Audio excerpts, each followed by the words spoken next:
બેટા તું ફરીથી હજી 2 મહિના પહેલા જ તો આવી હતી. હા આંટી, હું છે ને બાજુમાં મારી ફ્રેન્ડ છે ને એના ત્યાં આવી હતી તો મને થયું લાવ દીદીને મળતા જવું. હવે દીદી તમને બહુ હેરાન નથી કરતી ને? હવે બેટા તું ઘરની છે એટલે અમુક વાતો કહું તને, પણ પછી તને એવું ના થવું જોઈએ કે હું તને ફરિયાદ કરું છું. ના ના હોતું હજી.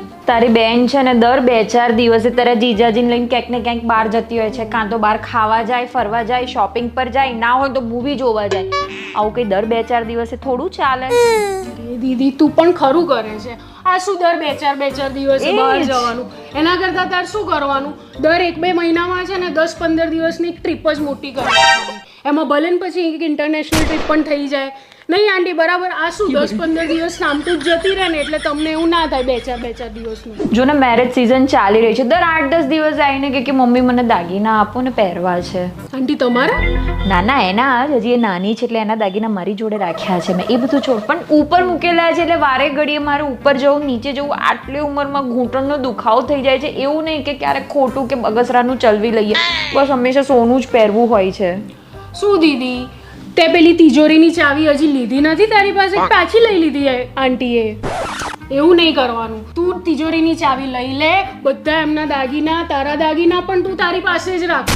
માં સીમાન બિચારી સાસુ છે, એને આટલું બધું દુઃખ અપાય, કેટલી જવાબદારી સંભાળે એ પણ. તારે જાતે જે પહેરવું હોય લઈ લેવાનું, એમનું લઈ લે, એને જવાબદારીમાંથી મુક્ત કર. હવે કઈ ખબર નથી પડતી એને.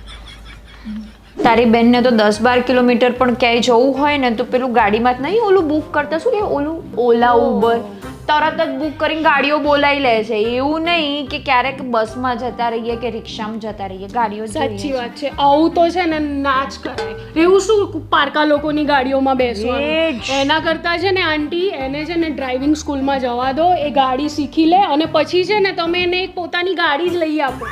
અત્યારે છે ને 10-15 લાખમાં તો એટલી સરસ ગાડીઓ મળે છે. દીદી તું છે ને કાલે જ જઈને ડ્રાઇવિંગ સ્કૂલમાં એડમિશન લઈ લે, આંટી જાતે કરાવી આપશે તને. જો તું હવે તારી બેનને મોડું થાય છે જવાનું તો તું પેલી ટેક્સી બુક તો કરી દે. મહેમાન છે આપણી, આપણે જ બુક કરવાની હોય, એ ના કરે. ના ના આંટી મને એવો કઈ વાંધો નથી. ના ના ના. અને બેટા તું છે ને શરમમાં ના રહીશ. મને ખબર છે શરમમાં તું વધારે રોકાય છે.